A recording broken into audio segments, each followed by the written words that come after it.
Perbedaan tepuk tangan DPR ke Prabowo dan ke Jokowi. Assalamualaikum warahmatullahi wabarakatuh. Yang terhormat Presiden Republik Indonesia, yang terhormat Wakil Presiden ke-6 Bapak Tri Sutresno,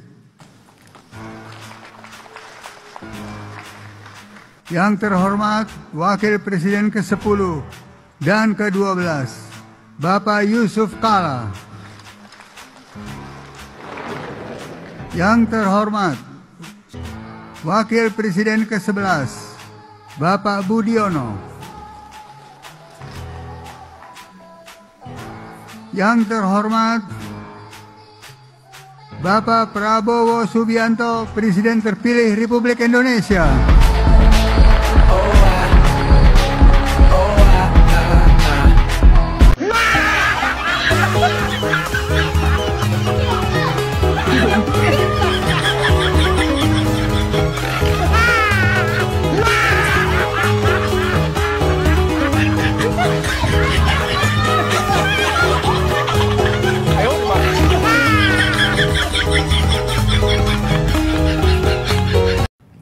Ada rumor juga akun Pufafa ini diviralkan buat upaya Gibran bakal dilantik. Abang, itu terlalu ekstrim pendapat itu gimana, Bang? Supaya bakal tidak dilantik. Iya. Ya memang tidak boleh dilantik kan. Lo kan Sebagai wapres. Kenapa? Sebagai wapres. Ya iya, kan dalam hukum ada, ya itu kan masa lalu. Lo justru itu namanya novum. Novum.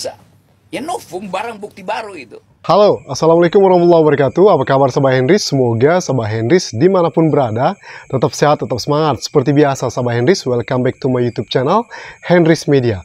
Ini ada pemberitaan terbaru yang jujur saja mengejutkan publik guys. Apa itu Sobat Henrys? Nasib Gibran Wapres terpilih ditentukan pada tanggal 10 Oktober nanti. Apakah Gibran batal dilantik ataukah Gibran akan digantikan oleh figur yang lain? Dan ada kabar terbarunya kalau Anies Baswedan akan menggantikan Gibran. Apakah benar Sobat Henrys? Yuk kita simak sama-sama pemberitaannya mengenai hal ini. Oke? Tapi bagi kalian yang baru mampir ke channel YouTube Henrys Media ini, jangan lupa ya support channel ini dengan tekan tombol subscribe di bawah, like, komen, dan juga share ke media sosial Sobat Henrys semua. Thank you so much.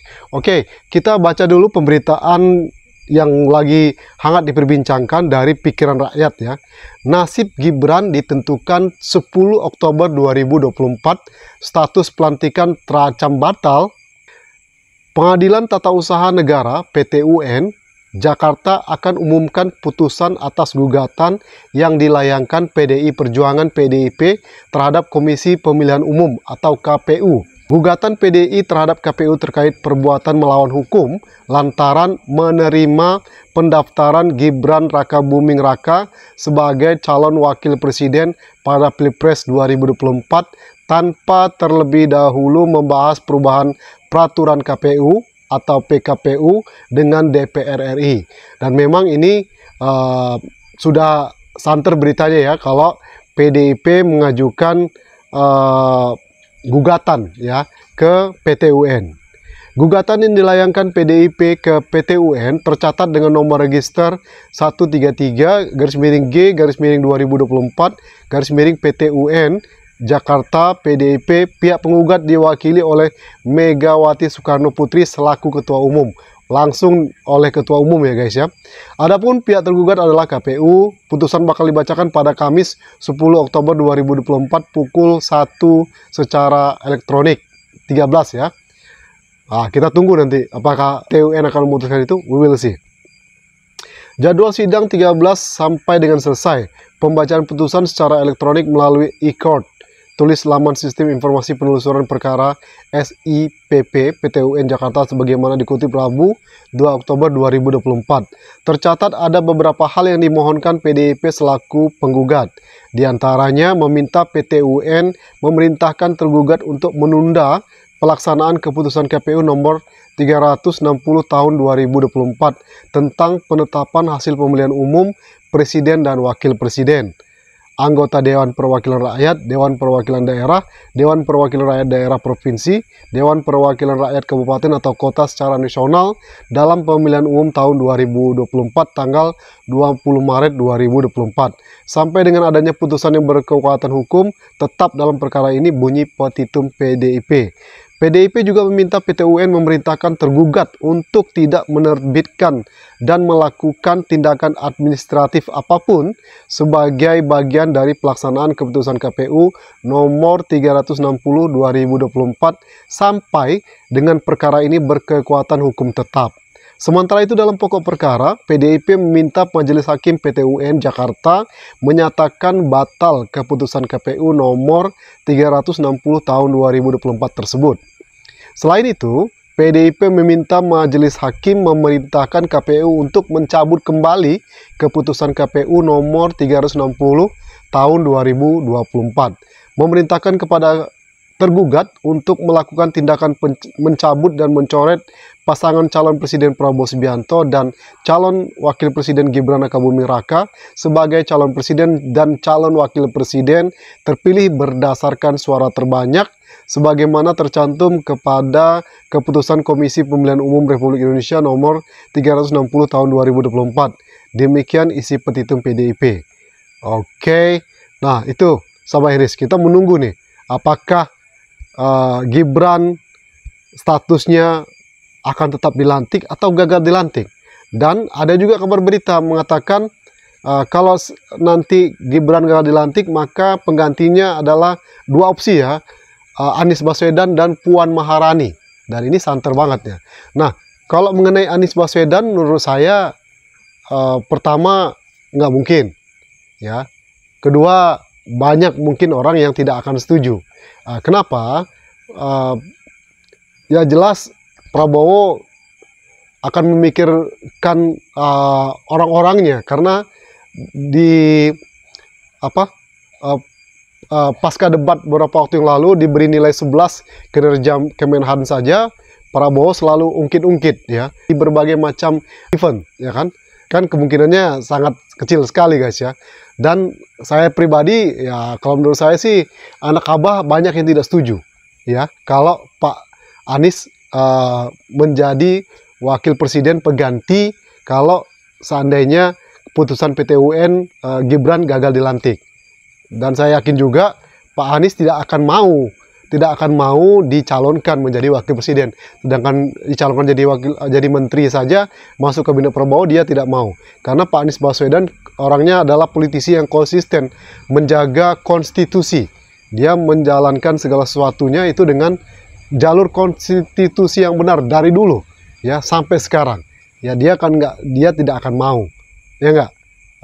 Dan itu juga tidak bagus untuk Pak Anies Baswedan ketika nanti di tahun 2029 ya, karena itu nanti bisa jadi jebakan Batman ya untuk Pak Anies Baswedan sendiri di tahun 2029. Dan tadi saya juga membaca berita terbaru kalau CNN Indonesia maki Jokowi dilarang kirim 10 capim KPK dan anggota Dewas ke DPR.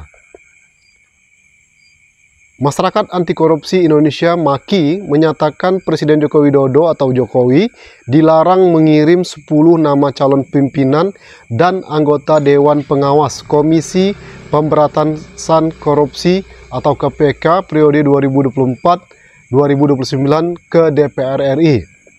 Koordinator Maki Bonyamin Saiman mengatakan larangan tersebut sebagaimana tertuang dalam putusan Mahkamah Konstitusi MK nomor 112 PUU 20/2022.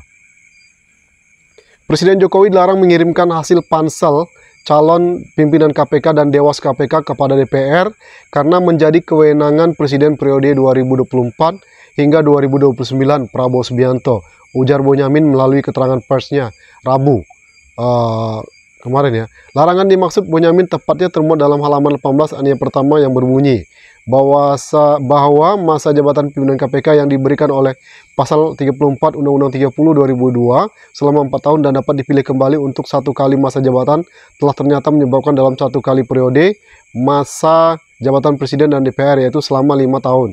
Ini kasus periode 2019-2024 dan seterusnya, panjang lebar ya. Oke, nah begitu. MK dalam putusan 122/2022 mengubah masa jabatan pimpinan KPK dari semula 4 tahun menjadi 5 tahun. Uji materi Undang-Undang KPK yang mengatur masa jabatan pimpinan KPK tersebut diajukan oleh Nurul Gufron, Komisioner KPK saat ini yang tidak lulus seleksi pimpinan KPK periode 2024-2029. Untuk ini kami akan mengajukan surat somasi teguran kepada Presiden Jokowi untuk tidak menyerahkan hasil pansel calon pimpinan KPK dan calon Dewas KPK kepada DPR, ucap Bonyamin. Apabila somasi tersebut diabaikan, Bonyamin akan mengajukan gugatan ke Pengadilan Tata Usaha Negara atau PT-UN untuk membatalkan surat Presiden ke DPR. Sisi lain, kami juga akan berkirim surat untuk menolak surat Presiden Jokowi dikarenakan yang berwenang adalah Presiden Prabowo Subianto setelah dilantik tanggal 20 Oktober 2024, ujarnya. Oke, dan panjang lagi ya. Jadi, apakah ini juga yang membuat faktor Pak Jokowi lemas dan merenung saat pelantikan anggota DPR RI beberapa waktu yang lalu? Kan itu viral videonya di mana Pak Jokowi tidak disebutkan namanya dan tidak ada tepuk tangan. Sementara Prabowo Subianto disebutkan namanya dan diberikan aplaus gitu ya.